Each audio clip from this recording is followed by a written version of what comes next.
ചപ്പാത്തിക്കും ചോറിനുമൊപ്പം കഴിക്കാവുന്ന വളരെ വേഗത്തിൽ തയ്യാറാക്കിയെടുക്കാവുന്ന കിഴങ്ങ് മെഴുക്കുപുരട്ടിയാണ് ഇന്ന് നമ്മുടെ റെസിപ്പി. ഇതിനായി ഒരു പാൻ ചൂടാകുമ്പോൾ അതിലേക്ക് 2 ടേബിൾ സ്പൂൺ എണ്ണ ഒഴിച്ചു കൊടുക്കാം. എണ്ണ ചൂടായി കഴിയുമ്പോൾ ഒരു വലിയ സവോള അരിഞ്ഞു വെച്ചതിൽ നിന്ന് കുറച്ച് മാത്രം എടുത്ത് ഈ എണ്ണയിലേക്ക് ഇട്ട് കൊടുക്കാം.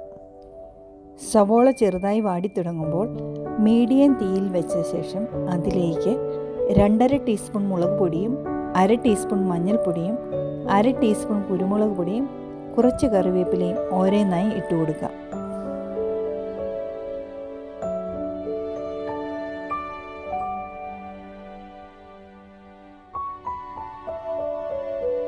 പൊടികളെല്ലാം മൂത്ത് കഴിയുമ്പോൾ അതിലേക്ക് 4 മീഡിയം സൈസ് കിഴങ്ങ് നീളത്തിലരിഞ്ഞതും സവോള അരിഞ്ഞതിൻ്റെ ബാക്കിയും ആവശ്യത്തിന് ഉപ്പും ഇതിലേക്ക് ചേർത്ത് കൊടുക്കാം. നന്നായി ഒന്ന് മിക്സ് ചെയ്ത ശേഷം കിഴങ്ങ് വേകാൻ ആവശ്യമായ വെള്ളം ഒഴിച്ചു കൊടുത്ത് അടച്ചു വെച്ച് വേവിച്ചെടുക്കാം.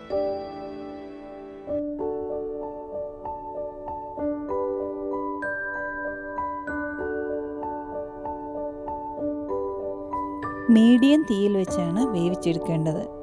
ഇടയ്ക്ക് അടപ്പ് തുറന്ന് ഇളക്കി കൊടുക്കണം. കിഴങ്ങ് വെന്ത് വെള്ളം വറ്റി കഴിയുമ്പോൾ തീ ഓഫ് ചെയ്യാം.